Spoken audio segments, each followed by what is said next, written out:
Hello everybody, and it's finally here. After months and months of waiting, after constant radio silence, the new trailer for Persona 5 Scramble is finally here. We're going to take a look at it today. There is a lot here, and I think they've definitely made up for the silence with just a whole lot of new information. So let's go ahead and take a look at that right now.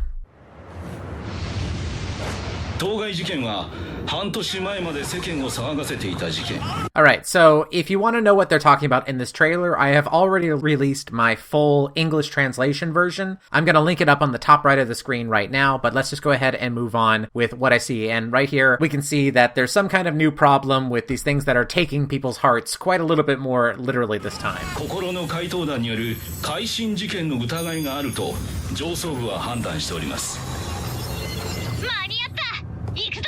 Alright, so here we have Joker walking up to this big box-like thing, and we already know what's inside, but you'll be able to see very soon.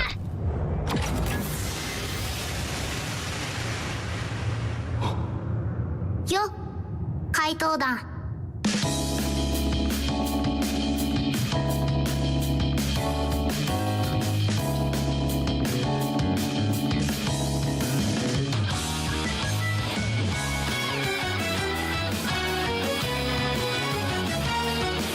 Alright, so right here, rendered in engine, we can see that Ryuji and Morgana are going to be in this cast, and in fact, there's a lot more than just that. Let's move on.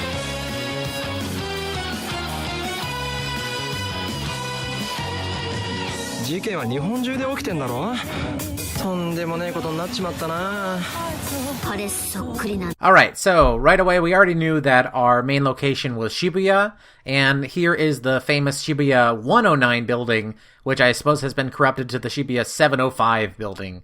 Ooh. Anyway, this thing at the top looks really cool. Let's take a closer look at that. Yeah, so they have this this kind of chain and lock up on the very top. Clearly something important is being perhaps kept there.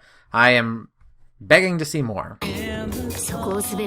Alright, so here we see, there's a lot here, so let's just jump right into it. Bottom left, you can see Joker and his persona, which both have individual levels, which may mean that Joker is able to use his wild card and have multiple different kinds of personas. Not sure just yet. The map system looks just like the Persona 5 one, except a consistent mini-map form, just like a Warriors game. Down here on the right, it says Shibuya Jail, and then, let's see, Central Road Plaza. So he's navigating the environment using the kind of jump points that they used before during the sneaking missions in the palaces. But here, he's actually jumping vertically to get around the stages. So it doesn't look quite like a big open Warriors map like you might expect. It is more like a palace experience, but the combat is taking the place of traditional Warrior style combat. Alright, so right here, big news. There is a day-to-day system that's going to be used in here. Here you can see that it's July 31st, going into August, it seems. Alright, so the gang here, they've been talking about it, but basically they have to go all around Japan because there's these situations that are happening in different places. And so Makoto is driving, and the whole gang is there. Okay, now, I can't believe I didn't recognize this sooner. This is Sendai Station. I'm going to pop up a little map on the left side of the screen right now to show you that we are traveling far outside of Tokyo this time. They're going to be going north into the Tohoku region. Personally, my favorite part of Japan. I love the northern part of Japan a lot. And I have a lot of great memories in Sendai. Sendai Station's super cool. By the way, if you take a left right here and go straight, you'll find a Pokemon Center. Nice place for shopping in Sendai. Here we have another location. We are way up north in Hokkaido. This is Sapporo. Personally, I've never been to Sapporo. I always wanted to go. The closest I've ever been up north is Hakodate, which is on the southern port of Hokkaido. Anyway. Alright, now we don't really have any identifying locations, but based on it being a beach and also that this game has us traveling around, I would say this is probably Okinawa, which is very well known for beaches, amongst other things. Alright, right away we can tell this is in Sendai because it tells us right there, Sendai, on July 31st. So we have like social events and quite a bit of new story, and this is all taking place in their summer vacation, which is kind of ruined by this new tragedy that's going on around Japan.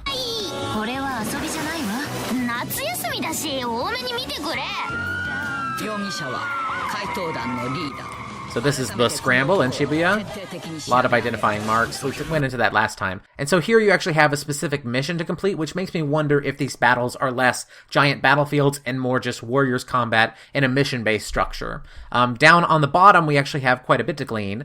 Down here, you can see that L1 allows you to shoot, R1 allows you to summon your persona, R2 is dodge, and here X is jump. So similar to Fate Extella Link, and it seems to be the new trend. You can both dodge and jump. Before, Warriors games were kind of mixed between which ones allow you to do what. Then we have square and triangle. Square is normal attack. Triangle is persona attack, which I imagine works just like heavy attack, C2, C3, C4, as far as I can tell. Also, I love that their health bars are just like the Persona 5 health bars. It's an obvious addition, but one that I think just looks great. Alright, I want to take a step back here. Okay, so he's jumped up to the top, and he can either smash the control stick left or right, likely to choose the next destination that he's going to go to. And there must be some kind of stealth going on here. Perhaps you enter these kind of warriors battles by going up to an enemy like this. It's really hard to understand exactly what, but you can see that you have specific locations that you run to, so you probably have a lot more free range to move around in this kind of palace-like environment. Okay, so again, here we can see that Joker does have, I believe that's not Pixie, that's, the name's escaping right now, but he has a separate persona. And there's Oracle hacking something up here. This looks like a protection mission where you need to protect her from these enemies that are trying to get to her. So again, it seems very mission-based. Aha! Okay, this made me so excited because character switching is confirmed. You can see we have the control pad menu here, and in just a moment you can see how this button's open now, which means that you can likely now change to Joker, and there's spots for 3 more characters. So, 4 character swapping. I love it. Alright, so here we have our new character, yet unnamed. For a moment, I thought this might have been Morgana's human form, but that gets deconfirmed very soon. Alright, so we can see her new weapon, kind of a long razor yo-yo.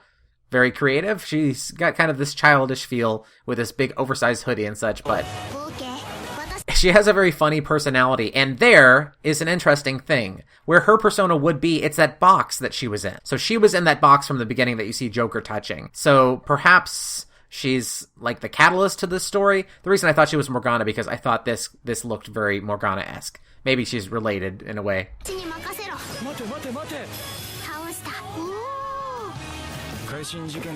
Alright, now this is an interesting thing. While we're moving along the map right here, we're actually in a side-scrolling kind of view, which is not that similar from the sort of top-down isometric view of some of the palace entering segments. Really reminds me of that. Also, what's this giant present doing? It's summertime. Oh, and there you can see we have Morgana, the new character, along with An. So, yeah, definitely different characters. Alright, so whoever this is seems like a new villain. He's asking to use their power, likely to cause mental shutdowns, because based on the narration, it sounds like he thinks that the Phantom Thieves were the ones who caused mental shutdowns. Alright, so here we are in another new location, based on the sign right here, which is kind of a take on a famous sign in Osaka. So we're traveling around Japan. Next up, this location, again, we don't have any specific landmarks. Perhaps this torii gate with these things hanging from it is significant to someone, so let me know in the comments if you know where this is. But just based on the temple look, aesthetic, that immediately screams Kyoto for anyone who lives in or knows about Japan geography. So perhaps this is Kyoto, perhaps this is just one of the 1,000 other temples that dot around Japan. Yeah, so this area doesn't have anything specific to lock onto, but just based on the way it looks with the small town vibe and also tropical feeling, I'm willing to bet that this is probably somewhere in Kyushu. Alright, here we are playing as An, and there's something going on with Joker's mask is lit up red. Perhaps that means something. Perhaps when you switch characters, you can't use other characters right away. And so here's what I mean. Both of these characters have their icons kind of grayed out, which means that likely you can't use them right now, so there might be a waiting period between using certain characters. Also playing as Morgana, and seem to be doing some kind of all-out attack. So here, It's really fast, and I had to pause it at just this moment. Footage doesn't look great like this, but here you can see all characters joining in for a big all-out attack.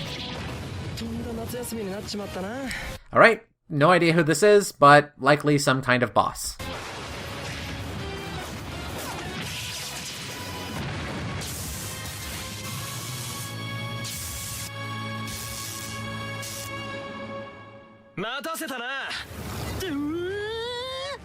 Alright, so I looked over this shadow a lot. In a way, it kind of looks like Hana, but can't really be sure about that. Clearly some kind of big reveal is happening right here. You can give me your best guess for who you think it is.